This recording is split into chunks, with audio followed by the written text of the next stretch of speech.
going. Tell me what to do.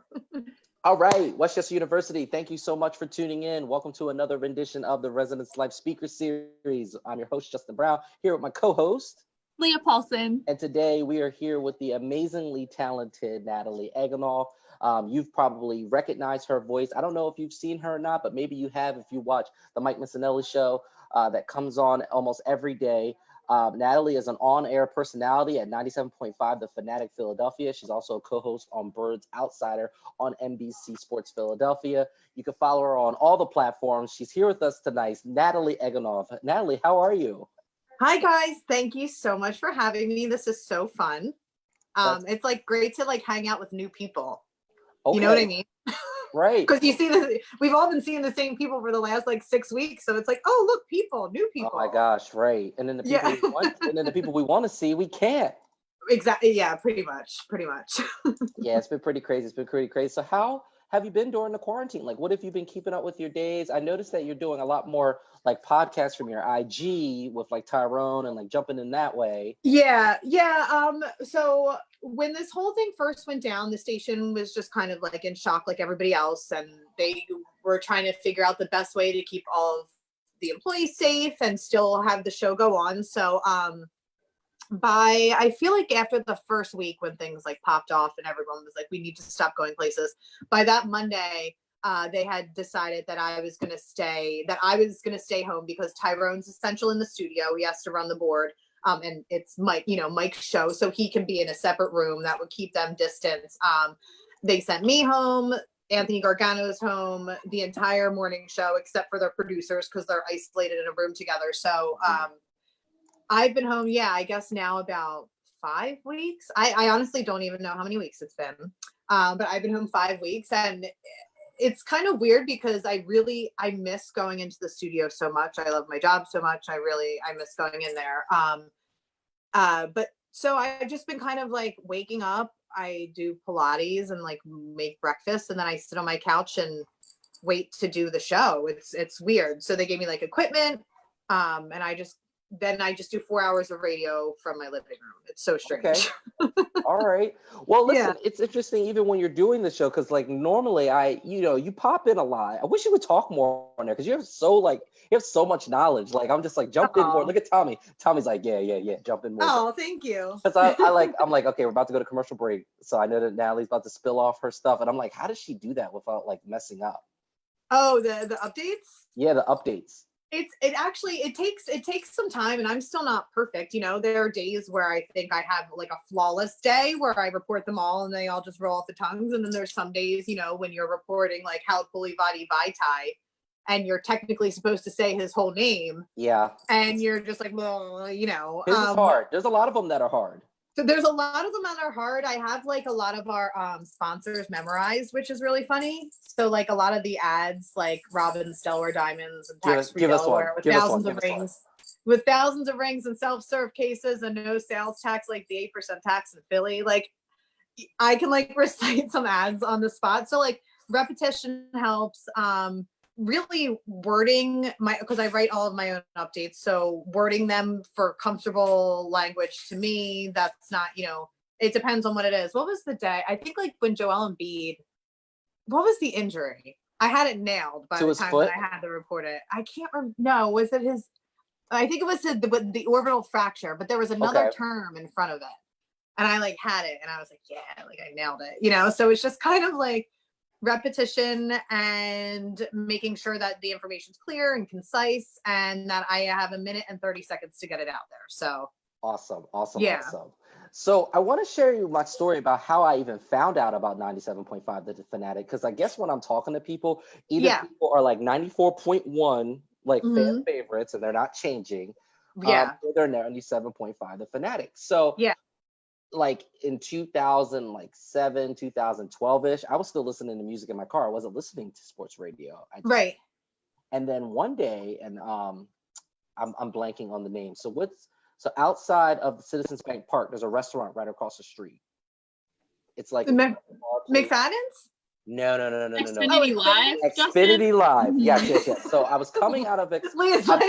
I'm telling you, we've been in this. I don't know where anything is. Like if I was to get in my car, I wouldn't even know where to go. Okay. I'm coming out of Xfinity Live. I remember the Phillies are playing. Yeah. I'm out of Xfinity Live and I see this guy and everybody's like walking up and taking pictures with him. And I'm like, man, who's this guy? And he like Yeah. comes into the bar and I'm sitting next to him. I'm like, hey, who are you? And he's like, oh, I'm Mike Missinelli. And I was like, okay, so like, why are people like taking pictures and stuff with you? He was like, oh, I'm on 97.5 The Fanatic. Do you listen? And I'm like, no. And he's like, oh, you should start listening. Like, I have a show. It's pretty big. He starts talking about Penn State. You know how Mike. Yeah.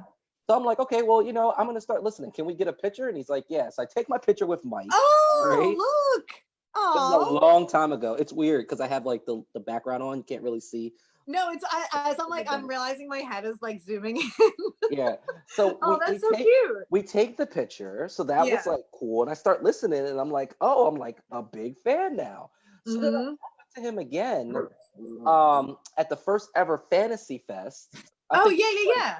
And what, 13, 14? Fan Fest. Yeah, I think this past year was year 5. So yeah, 14 probably makes sense. Yeah, I was the year. Oh man, dog's Sorry, not my happy. dog's like going nuts. I was there the year that Charles Barkley was there, and they also had Andy Dalton. Okay, I think so that was the first year, I think, was the Barkley year. Yeah. And I bumped into him okay. again, and I remember he had a raffle, and this sounds really crazy, but I won tickets to like a show, to the premiere of like Transformers, like one of them. Oh, great! Yeah, and it was really, really cool. Oh, that's fun. Yeah, I mean, Mike, I think that's the best part about Mike is, despite, his reputation that has preceded him and what people think about him, he's such a cool dude and he's so down to earth. And like, if you do run into him, he'll stand there and talk to you and he'll tell you, what he's thinking about things and how he's feeling. Like, he is such a cool dude. Like, I'm so like lucky that I get to work with him. So I've yet to bump into you and Tyrone. So if I see y'all on the street, we're out. You're not out right now, but I'm sure you'll be out. Like Dion Cole told us a couple weeks ago, he said, I'm gonna let everybody go out first and then I'm gonna go out. Yeah. So. And then like no one's ever gonna end up going out. We're all just gonna wait for everybody to go out and no one's gonna go out. Oh, there'll be some people. There'll be some people who go out. Yeah. RIP to them. So Natalie, we got a couple people that got some questions for you. So we're gonna allow them to go ahead and ask their questions to you directly. Okay. So our first question is from Steph Keeley. So Steph, are you there? Oh, Steph, your mic. Is your mic back on? Oh, I love her shirt. That's we tried to keep a theme here. I know. So we got the flag behind Tommy.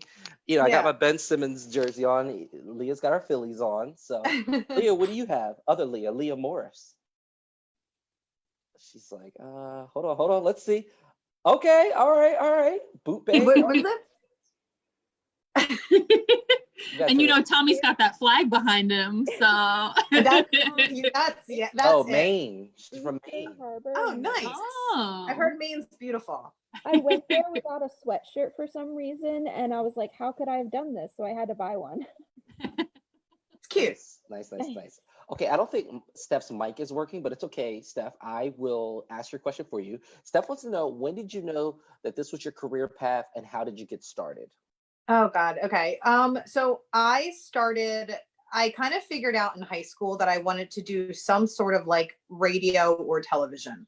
I wasn't really sure what I would do. And then I did the morning announcements in high school where I was like the morning announcement, like anchor for our in-house, it was called CDTV. So that's kind of where I started. And then I went to Temple and was a communications major there. But it was weird for me because I grew up in Northeast Philly. My mom was like a bartender. My dad is an electrician at the airport. So I was just kind of like, how do people actually become like those people on TV? Like, so I kind of just, I stuck with communications and ended up landing a job as a receptionist at CBS Radio at the time in 2008 when I was still in college. And that's like how I like ended up in radio. And I also did like promotions for them too.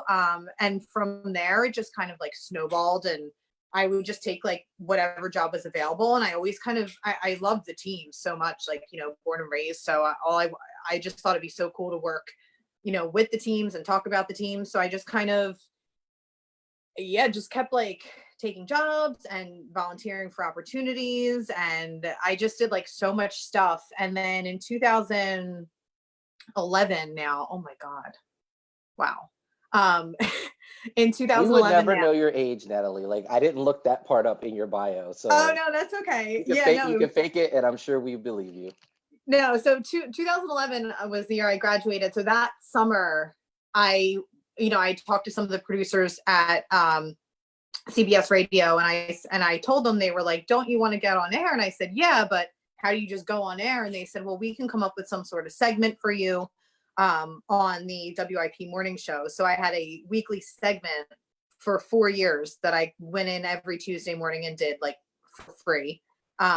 And then I also worked full time for the University of Penn during that time when I was pursuing everything. And then at night I would do promotions for the radio station, because by that time I started to have a little bit of a name and gain traction. And then from there, the next step was kind of, I just knew that it was what I wanted to do, which is why I never stopped.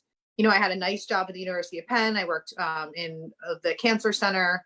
And I loved my job there, but I was like, I always wanted to do this. So by that point, I think, like 2015, I was just like really determined to make something happen. And the way that the timing worked out, at the time I was still at Penn, and I'm like, you know what, I'll just quit and I'll just work in a coffee shop and I'll like write about the teams and I'll just have my own podcast. Like I was really trying to figure out how I could do this like all the time.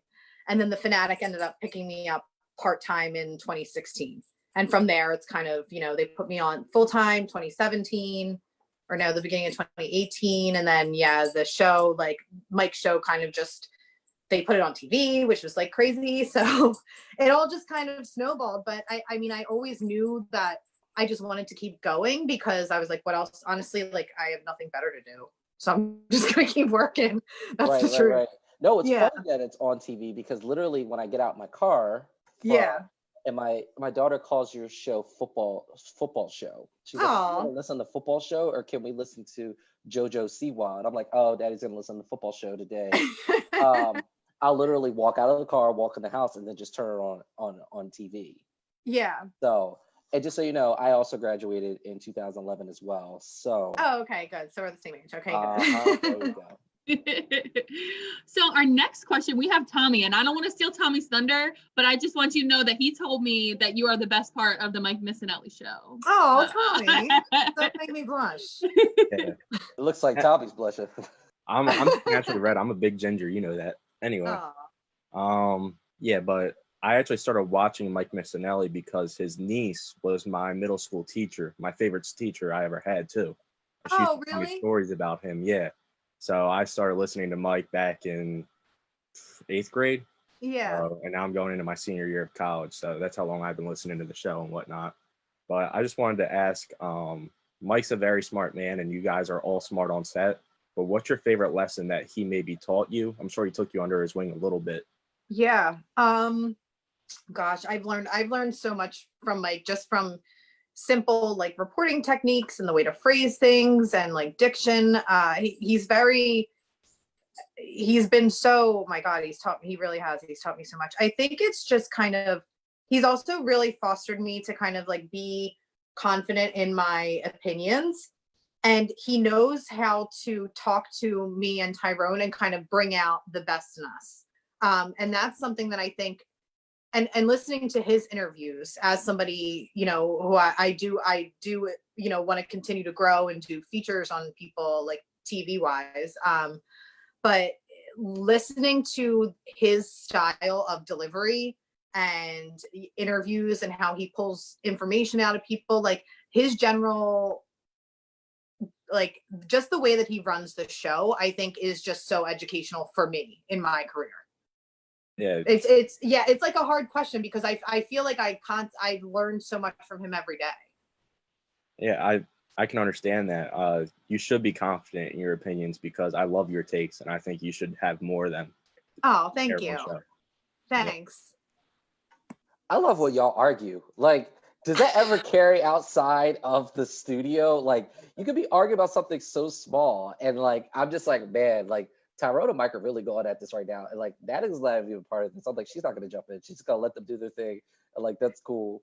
Yeah. So sometimes like, it's really funny because a lot of the stuff off, like that happens off the show ends up bleeding into the show. Like, one of the funniest things I think is just like the way Mike watches TV. And if you've been listening to the show for the past couple weeks, especially, we've been talking a lot of television and a lot of movies, and just the way he watches things cracks me up. So the one day he literally came into the station, and it's before the show, and he's like, I'm not buying Game of Thrones. And me and Ty are like, why, Mike? And then he goes, how do they sharpen their swords? And I'm like, you're the only person who like thinks about that. And then it kind of like, we took it on the show and he was like talking about it. So a lot of what you hear, like none of it's scripted. We know the general sports topics, and, you know, we'll put them out there and see what people want to talk about. But all the other stuff, the arguments and the debates and everything, that's all real. And sometimes it will go after the show, or we'll be fighting about it before the show or whatever. But yeah, it's not just that 2 to 6 hour. Got it. So this is a big question that I want to know, and then we're going to go back to more questions from the students. Do any of the players actually hear the things that you say, and do they ever say anything to you all, or do you like, has anything that you said, have the coaches heard? Because there's a lot of critiquing on the show. Yeah, so I think that, and Mike will say this, that we're kind of like a mouthpiece for the fans.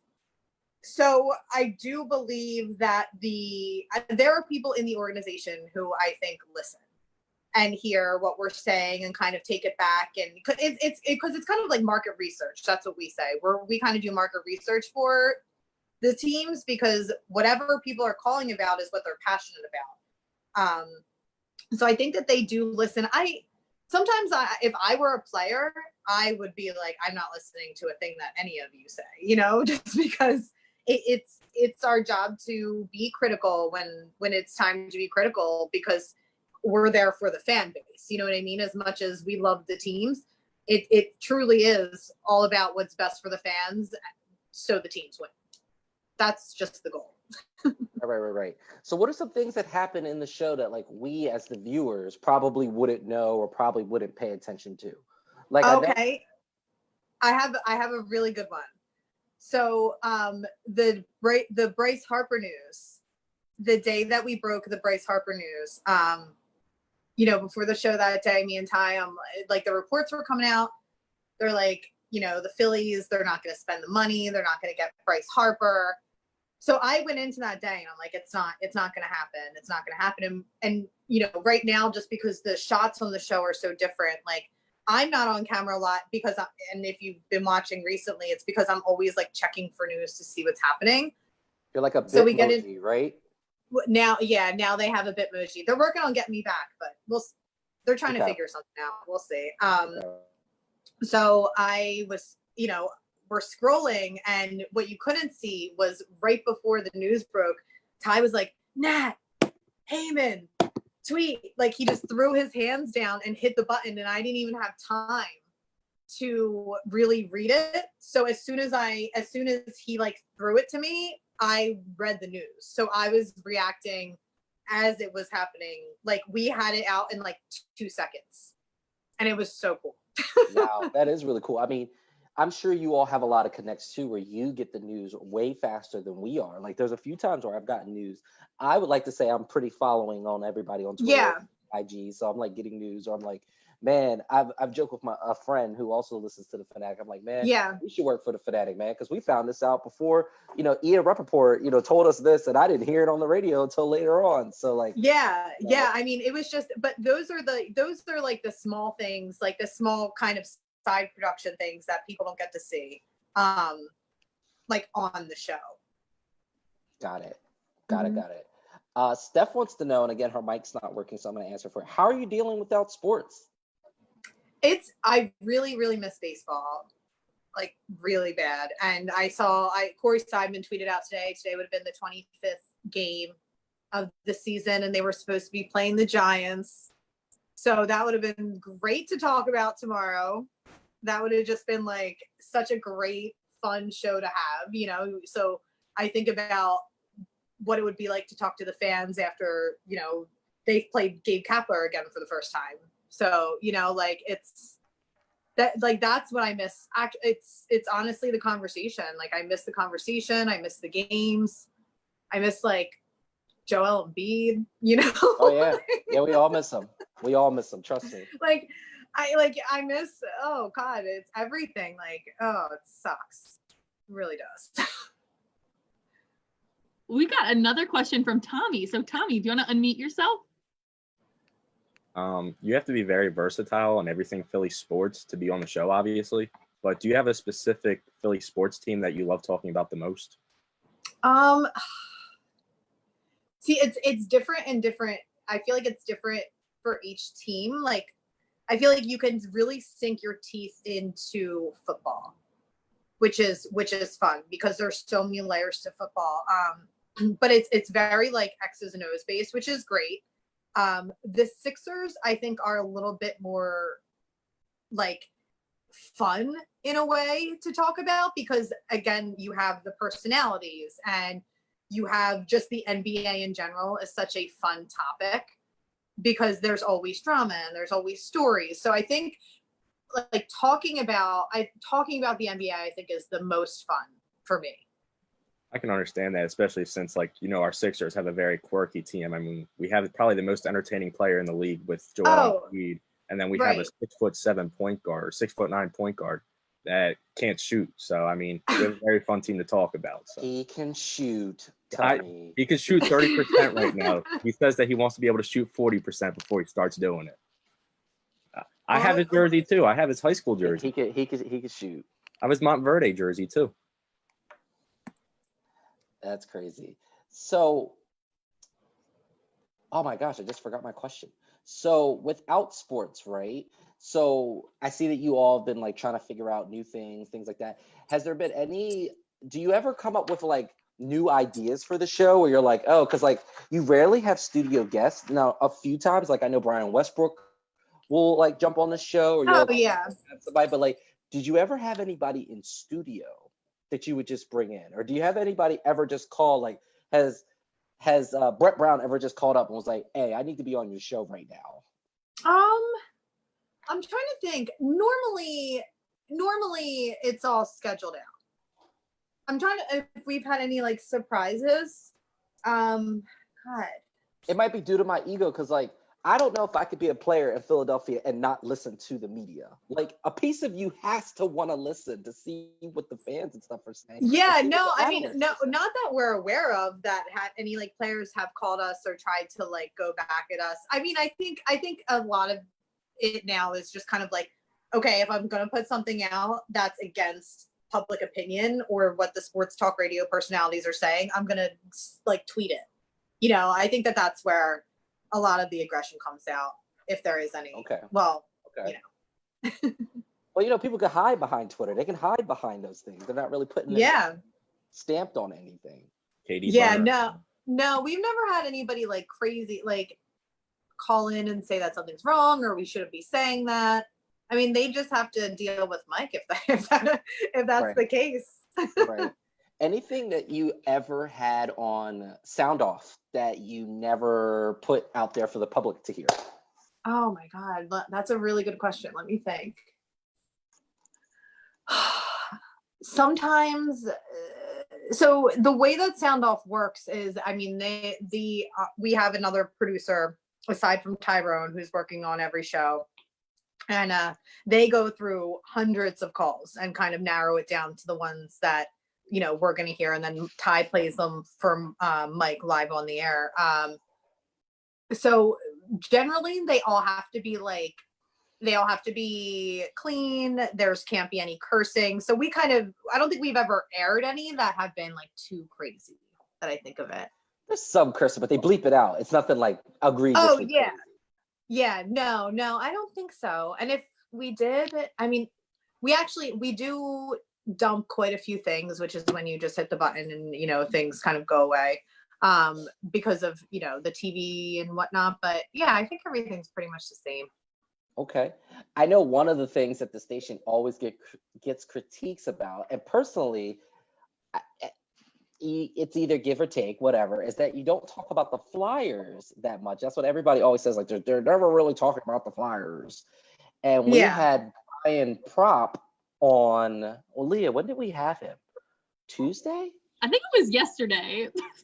Oh, the days are just blending together, but I think it was yesterday. Yeah. And he was awesome because he like recounted the 3 times he went to the Stanley Cup, and like he was talking about how good the Flyers are this year. And then right before he was going to tell us whether or not he thinks that they were Stanley Cup worthy again, all of his electricity just shut off. There was like a storm yesterday in New Jersey, so he had to talk to us on FaceTime on the phone. So what are your thoughts? Like, if the coronavirus didn't happen, do the Flyers make it to the Cup? What are we looking at here? I've said this historically, and anybody who knows me from like back in the day can tell you, the Flyers always, prior to like the last like 6 to 7, 8 years, have had a really strong March, end of February, early March push. Like they just, I feel like just historically, if you look back, that there's always that part of the season which is why they were always considered contenders, and which is why I think a lot of the fans kind of like settled, because they would make that push. They'd probably make it to the playoffs, but they could never like actually get to the finals. I mean, twice in the last 25 years. So it's painful. Yeah. I think this year, I think the momentum would have carried them, and I think it would have been really, really exciting, which pains me to say because I've been waiting a long time for them to, make it. And I'm like, ugh, yeah. A guy who doesn't watch, okay, so I follow hockey just because I'm a sports fan, but I don't watch it like all the time. Like, I'm not a dedicated fan. I wouldn't pretend to be.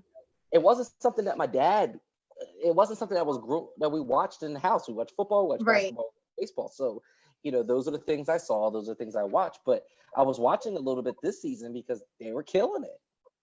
Yeah. Once you watch hockey and once you get into hockey, you really, it's kind of addicting because it's so fast moving, and especially seeing a game in person. And I recommend every non-hockey fan go see a game in person and then judge it. But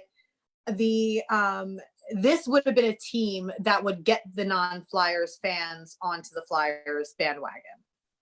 And and when that happens, everybody wants to talk about it, and then we can talk about it. It's not that anybody wants to neglect the Flyers. It's just, what are you giving us to talk about? Right. So we talked a lot about like the Mike Missanelli show, but you're also the co-host on Birds Outsider, and that comes on maybe a half hour after the game, maybe like an hour. When does it usually come on? Does it come like during midweek? So Birds Outsiders is Eagles post game. So we were generally on like an hour or so after post game live, like right after the games. So it's like normally after Seth Joyner and the governor. It's after, Joyner, Barkan, Ray Diddy, it's after all those guys. I get so scared when we lose to watch their post game because they are like mad. Like I feel like I should. They're like really angry. I'm like, it's cringeworthy sometimes watching because I'm like, I'm just as mad as they are, but like Seth Joyner's face is just so like stoic. But I'll tell you what, he holds the team to the fire, and this season in particular, I mean, good Lord, it was a tough season to try and come on after that, and Birds Outsiders is the voice of the fan, and we want to have a lot of social media interaction, and it's easier to do that when everybody's not angry, and we didn't get a lot of that this season. It was just, God, they need to get a wide receiver tomorrow. That's what they need to do, and then we'll all be okay. Now, if I never saw, so I bumped into Seth Joyner at a mall. His wife was in Macy's. Oh, cute. A big dude. And again, some of these names you just know, but like when you bump into them, a lot of these people, I mean, I bumped into Vinnie Curry at Annie Ann's. Like, yeah. Some of these people you recognize, and I was like, yo, that dude's really big. Who is this dude? I'm gonna go ask him. And I walked up to him. I was Yeah. like, hey, you play ball, right? And he's like, yeah. And I'm like, or did you play ball? And he's like, yeah, I played a little something. And I was like, no, you definitely played something. All right. And I was like, but you look really familiar. And he's like, oh, I'm Seth Joyner. And he told me, I was like, oh man. I was like, I never knew your face. I was like, I recognize the voice. And he's like, yeah, my wife's in Macy's. So I'm like, okay. My wife's in Macy's. Seth's a cool dude. Right. Absolutely. So how's it working with Jason and Roy, like on the show? They're so fun, and it's so funny when we would watch. So we all watch the games together at the studio at NBC Sports Philly, and we all kind of had like very different. It's cool to like watch the games with the same two people, and then like you learn like each other's styles. So like Jason would be like really passionate and like super intense about when things would happen, but it would only be at the very end of the game. And then he would just like curl up into the fetal position and be like, oh my God. Roy would be like very like measured about things. And like he would be like, okay, I think it's gonna be okay. Like he would kind of hedge, his feelings.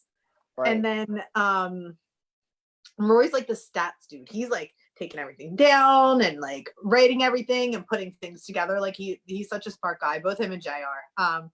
And then like I was kind of like middle ground this season because I really didn't have, high expectations, especially after like Deshaun went down. I was kind of like, I can't. That second game in Atlanta didn't make any sense. Like they were all like toy soldiers. And it wasn't their fault. They're like freak accidents. And they're just like one after another, after another, after another. And I was just like, this is not our year. Like there was you just could tell like the team as a whole was lacking like it seemed like a basic chemistry to really even execute any of the minor plays that would need to be done.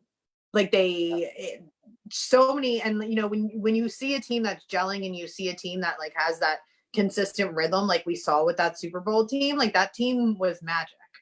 Every play, everything, it was so smooth, and you could just tell looking at this team that they didn't have it, unfortunately.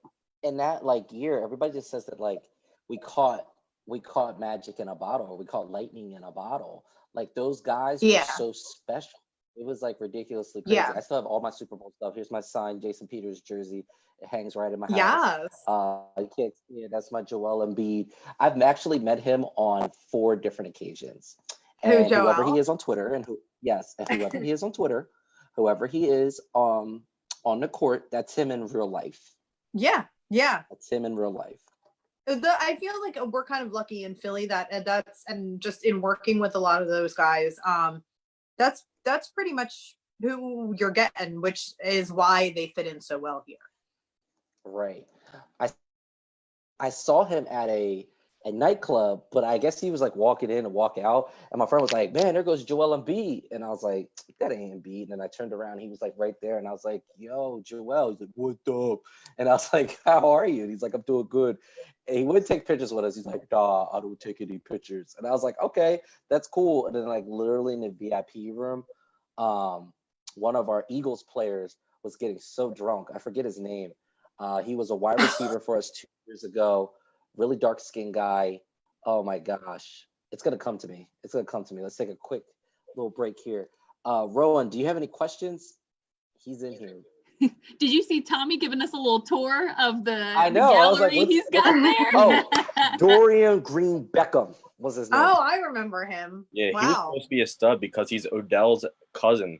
So we were projecting him to be the next Odell, but he wound up not doing much. And didn't quite work out. And he was just tripping in there. I was like, dude, there's a game tomorrow. It was a Saturday night. And he was just having a good time, which showed on the field. So, wow. All right. That's the Odell personality.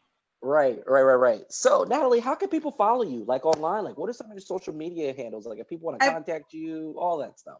Yeah, everything's just my name, Natalie Egenolf. It's Egenolf. I tell people it sounds like a breakfast sandwich if you're having trouble saying it. And that's Instagram, Twitter. I'm on Facebook. I'm not like a real active Facebook user. I do have one though. So there too. And then email is Natalie at 975thefanatic.com. Very simple. anybody has any questions or wants to reach out, send, a card or something, since we don't have anything else to do.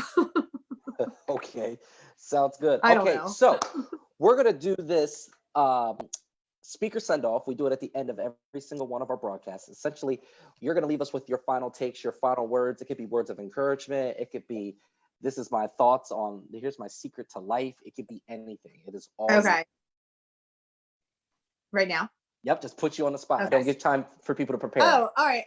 No, so I feel like and I tell people this often, like, now that I kind of talk to people about careers and stuff, like whether it's broadcasting or you want to be a nurse or a doctor or a teacher, I feel like it's always important to just like have confidence in yourself and your abilities to trust that you have what it takes to get to like the ultimate goal of whatever it is that you want to do, because you're just as good as the person next to you.